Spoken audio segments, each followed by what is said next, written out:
Hey everyone, welcome to another episode of Experiments in AI. So we're on to about this is now, episode 6 of this run of the part of the series where I'm focusing in on Ollama, and all of this is done against a local instance of Ollama. As such, and as I've said in previous episodes, the prerequisites you'll need for this, you'll need some sort of Python/Jupyter notebook toolchain. You could install an Anaconda. You could install them independently, separately, as well as Python and Jupyter. You will need a local instance of Ollama running, so you can download and install that. You can read the documentation if you want to. It's up to you. You will need to also install the Ollama Python library.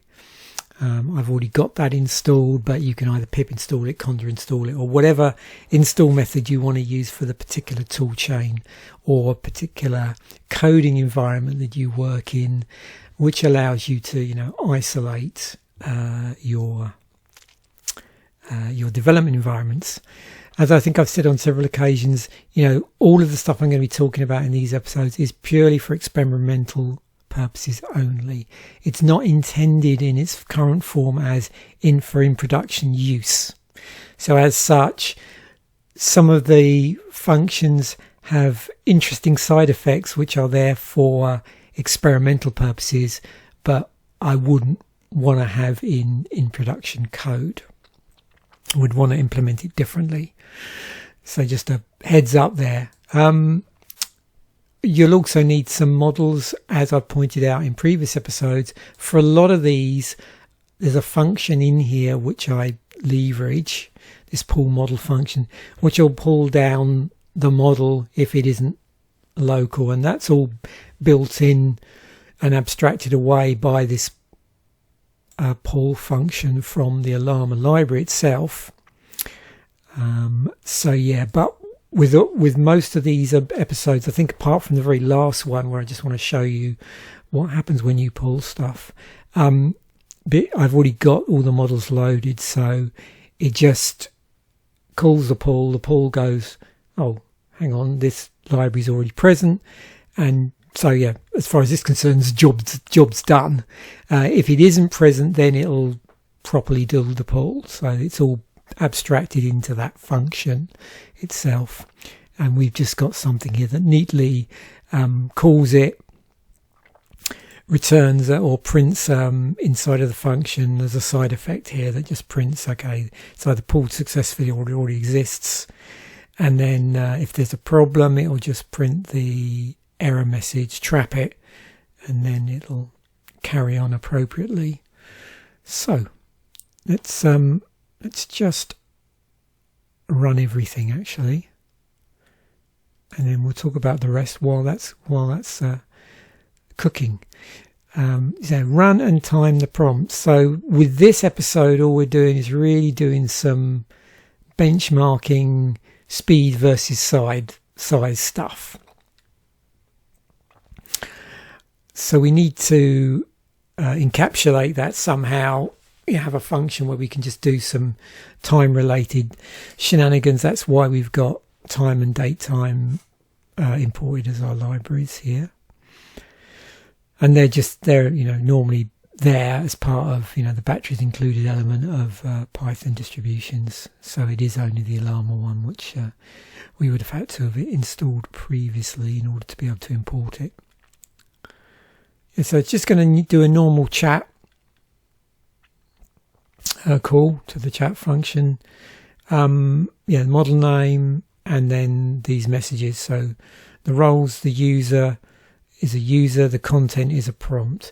And I think, as you saw in the very first episode I did and other episodes where I've spoken about the different endpoints, and I'm going to include actually links to this series plus any other series which I think are relevant to the discussion, where I sort of talk about different roles and different endpoints and that sort of stuff.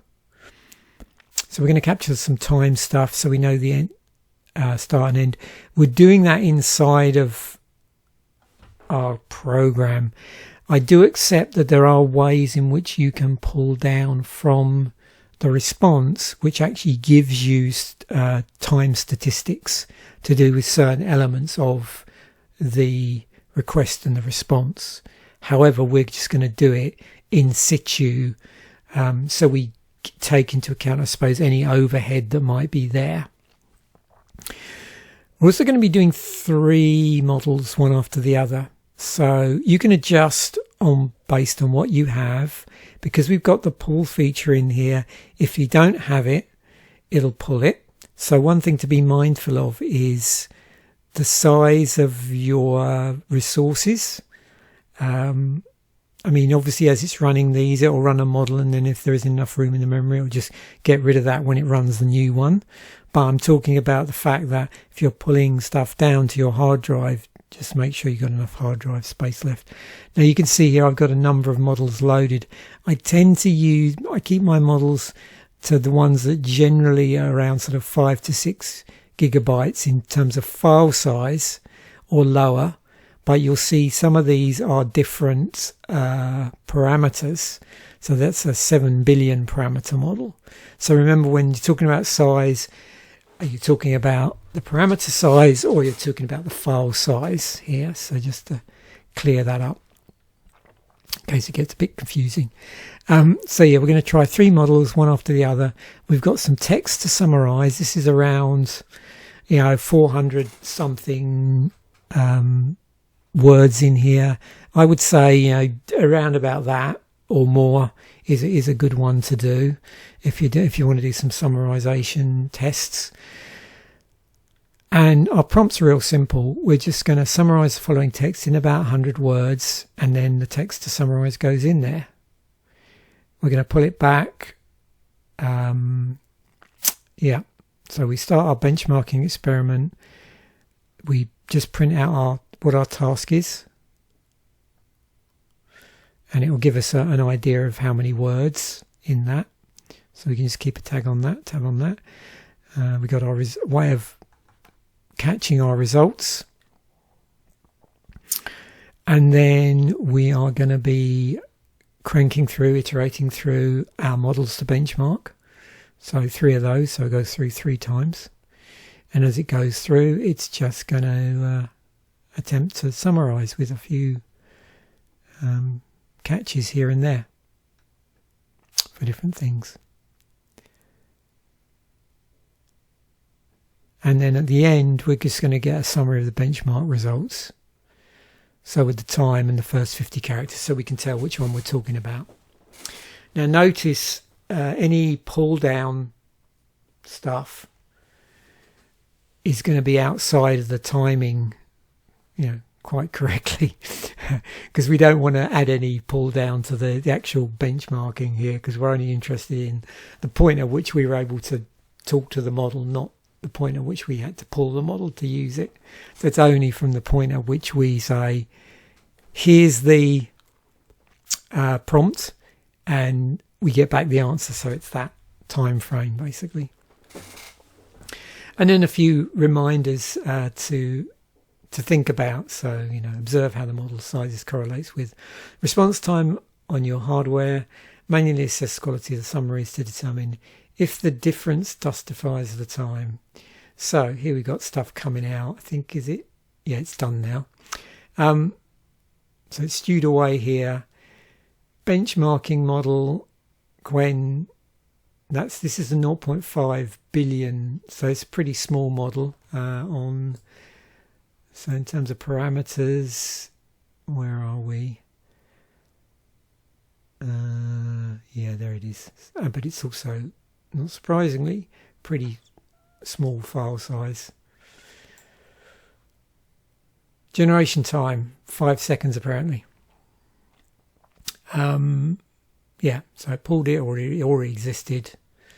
In a later episode, we'll get on to how you can differentiate between the two. There's a trick you can do with listing of models, which you can do that if you're sort of curious and want to add that extra feature into your code.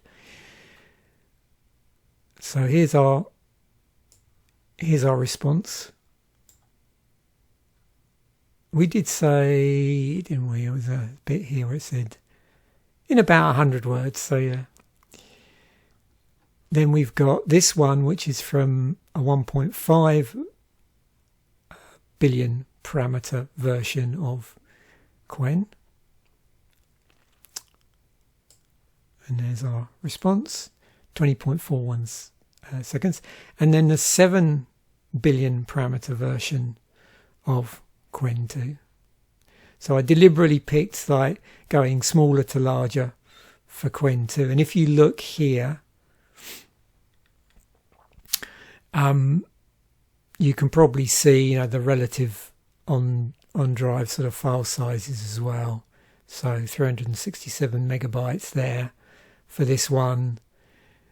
The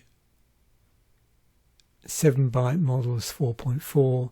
Qwen 1.5 billion is 934 megabytes. And yeah, we got Qwen 2.5 latest here as well, which is a different version of it. And then there's our response. A lot longer response. Didn't really seem to stick to the, summarising 100 words. There's some clever things you can sort of do with the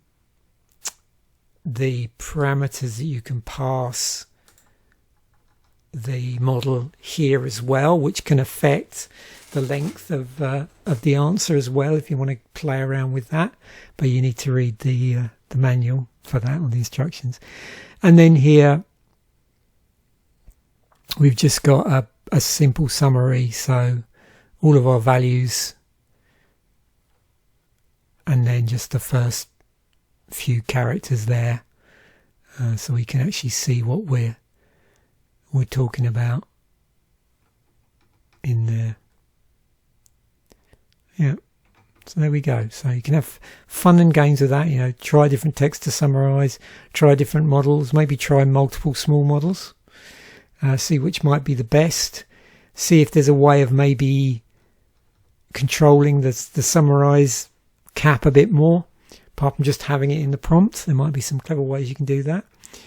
And like I said, in later episodes, we might feature a little bit of, or in other episodes, a little bit about, pulling down models inside of Python and being able to grab things like, the file size, the parameter size, the quantization, stuff like that, which can be very useful when you're evaluating this stuff.